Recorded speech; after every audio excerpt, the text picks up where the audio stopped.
Fallout is a game that is just drenched in nostalgia. 50s style posters of happy families, massive atomic-powered cars, Jetson-esque robot butlers, and a turkey dinner for every family.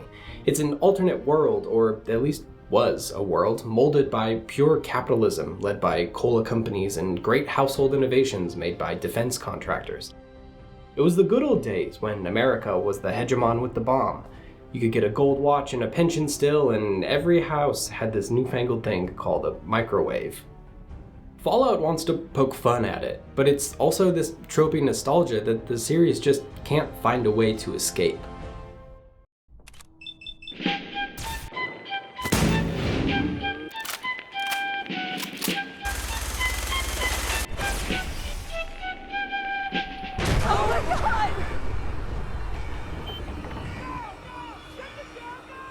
Hold on!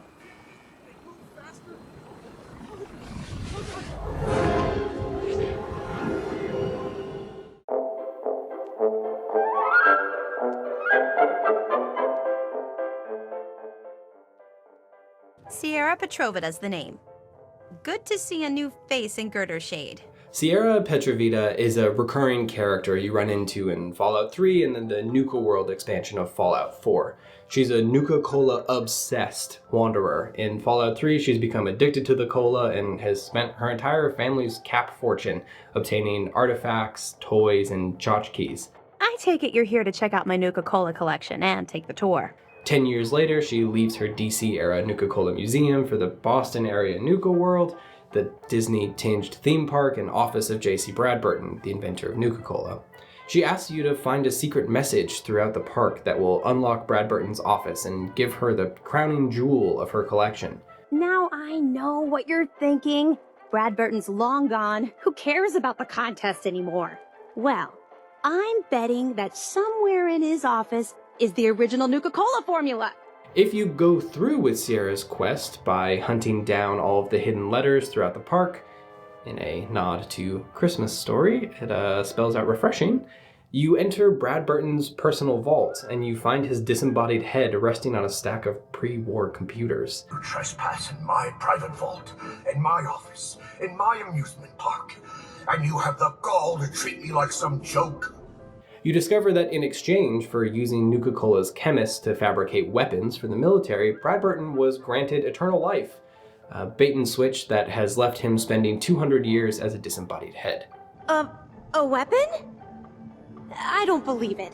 Why would the genius who brought so much joy to the world want to make something destructive? Bradburton lays it all out for you in Sierra, the weapons Nuka-Cola developed, the trick of his eternal life, and his final wish to die. I want you to shut off the power to this machine that's keeping me alive. I want to die. What? No! Confronted with her hero in the flesh and his, less than effervescent legacy, Sierra still can't let him go. She asks you to keep him alive so she can keep her hero company in the afterlife. Set me free at last. I can't bear this loneliness any longer. Wait. I have an idea. Mr. Bradburton wants to die because he's lonely, right? Well, maybe I could stay with him, Keep him company, give him someone to talk to. In Fallout, nostalgia has a gravity, sucking in wastelanders like a black hole covered in more branded decals than a NASCAR. The Brotherhood of Steel hoards ancient technology, the Enclave preys upon a Yankee Doodle notion of nostalgia for an America that just never was. Sierra just wants her cola, and even New Vegas' Mr. House pines for a Rat Pack-era Vegas filtered through 200 years of rose-colored glasses. DC, the Commonwealth, and even the Mojave are theme park caricatures of themselves. Presidential top hats, vintage baseball uniforms, and Roman legionary costumes included. For an episode of Codex, my co-host Logan and I got to talking about the Fallout games and whether they're a work of satire or just playing around with the aesthetics of nostalgia. I've been replaying Fallout 4 recently and catching up on some expansions I had missed, Nukaworld and Vault-Tec Workshop specifically. I love the first-person Fallout games. I really enjoy the wasteland playground that's always yielded these weird and absurd moments, and I find a sick fascination in the disaster tourism of it all. But with the aesthetics of Helldivers 2 on the brain and how some people just really aren't in on the joke, I started thinking that Fallout is less interested in critiquing the worldview than just using it as set dressing. In a wasteland filled with terrifying radioactive monsters toting portable nukes, Fallout's most dangerous weapon may actually be the unavoidable nostalgia for a world that's just not worth saving.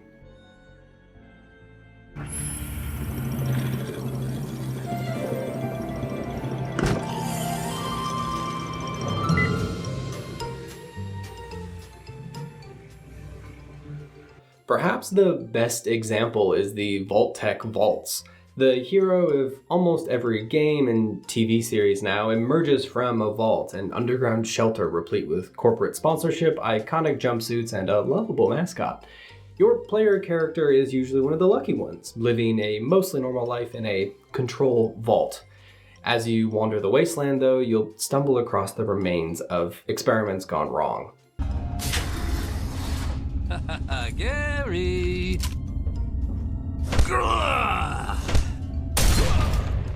The great scientist, Dr. Braun, creator of Vault-Tec's social experiments and the Garden of Eden creation kit, which would be used later to purify the Potomac and bring some measure of life back to the wasteland, the epitome of someone you hate having a good idea, had Vault 112 created for him. Dr. Braun made Vault 112 a nostalgic escape, each of the members experiencing a VR simulation of a sepia-toned cul-de-sac called Tranquility Lane. Hey there, sport. Beautiful day, isn't it?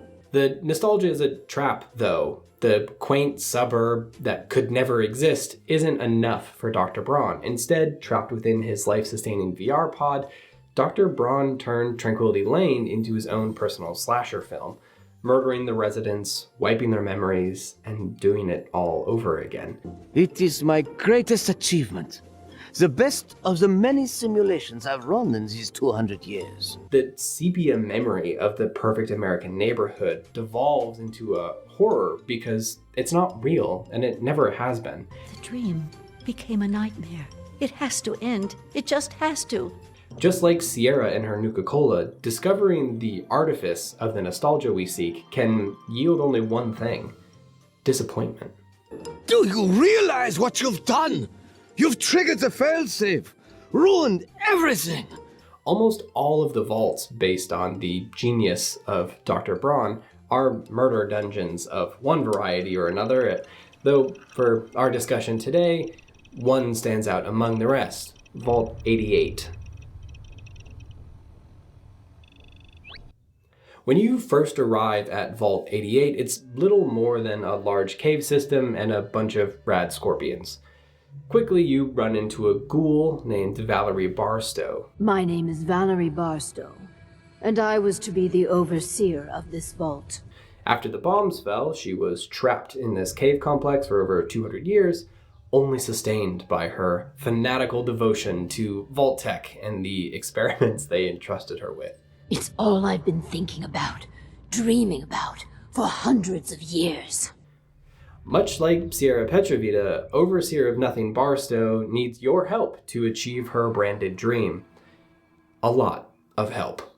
As partners, I entrust you with the future of our vault. Vault 88 is part of Vault-Tec Workshop. It's the third major piece of DLC for Fallout 4.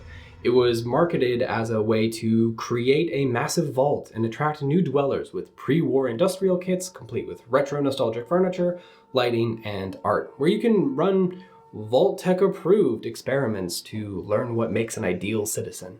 It was part of the $30 season pass, or $5 on its own. An important detail we'll get to in a minute.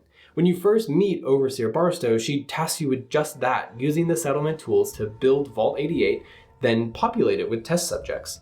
Vault-Tec, the company, is gone, nuked into oblivion, and the experiments are not being fed back to HQ, but Barstow just can't let it go. She pines for those days 200 years ago when she was important, when the corporation trusted her. Even after all that time and reflection, her nostalgia has blinded her to the violent ruthlessness of her task. I've had many dark days down here. Even despair. But the work Always the work sustained me. You can run the experiments as Barstow wants, possibly killing your settlers by overworking them on power-generating exercise bikes, spiking their water with deadly chemicals, and subjecting them to subliminal messages. You can also choose more humane options, conducting the experiments, but, without the deadly consequences. They are admittedly prototypes and may have a design flaw or two. But you can also choose to eject Overseer Barstow, abandon the experiments, or just outright kill her, ending the questline before it even begins. I'll never work with Vault Tech. But if you do that, what did you pay $5 for?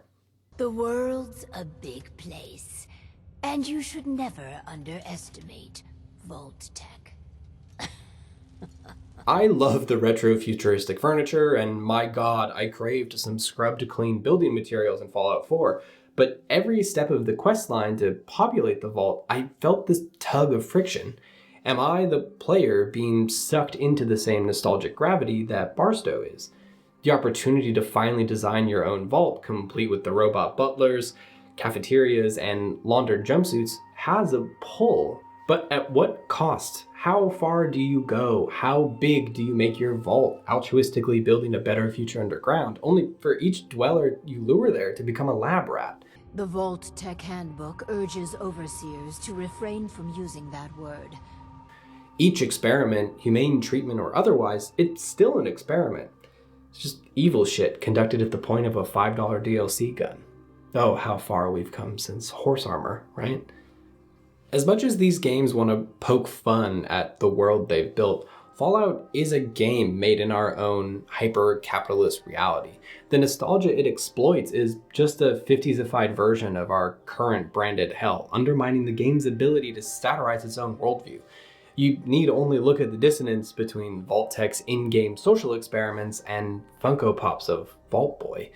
Just like the characters in the game, we want it both ways. We can disregard the awful social experiments and top secret weapons programs if the branding is cute enough, if the remastered game is nostalgic enough. So few characters in the Fallout universe can loosen their grip on a world they never lived in. Societies are built within the decaying husks of capitalism and are trying to recapture a nostalgic vision that just never existed. The end of the world didn't yield a more supportive and loving humanity. The same problems exist. Rich NIMBYs want to detonate atom bombs at the center of communes to get a better view. The world's biggest fans still worship a head in a jar. And then there's you, sacrificing your morals for a taste of retro future furniture and a crisp, clean, collectible jumpsuit. I mean, I would argue that the player themselves at this point is in a Vault Tech experiment. How willing are you to deviate from a game's quest path for your morality, when it isn't explicitly known if you'll be forfeiting what you paid your $5 for? What content are you missing by shutting down the Vault Tech experiments before they even begin? I cannot stand to be in this cheery purgatory you've concocted. Do the nostalgic bright blue and yellow aesthetics of clean underground bunkers and simulated sunlight draw you into the very isolationism that put the world in its current state? I mean, at this rate, the world will probably kill itself over petty grievances again anyways. You should probably just pop out an ice cold Nuka-Cola and build your better future underground.